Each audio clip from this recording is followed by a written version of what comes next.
నేను ఒక పిహెచ్డి కూడా చేయించాను.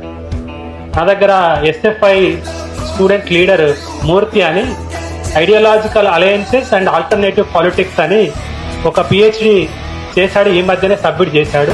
అత్యుత్తమైనటువంటి రూపంలో అక్కడ ఎన్నికబడినటువంటి విద్యార్థి సంఘాలు విద్యార్థులంతా ఆందోళన చేస్తుంటే కనీసం మహిళలు విద్యార్థులను చూడకుండా కర్కశంగా వ్యవహరిస్తూ బట్టలు ఇంపుతూ అర్ధరాత్రి వరకు పోలీసుల్లో ఉంచడం అంటే ఇది రేవంత్ రెడ్డి ప్రభుత్వమా, పోలీస్ ప్రభుత్వమా, ఇది నిర్బంధ ప్రభుత్వమా అని ఈ సందర్భంగా ఈ ప్రభుత్వాన్ని హెచ్చరిక జారీ చేస్తున్నాం.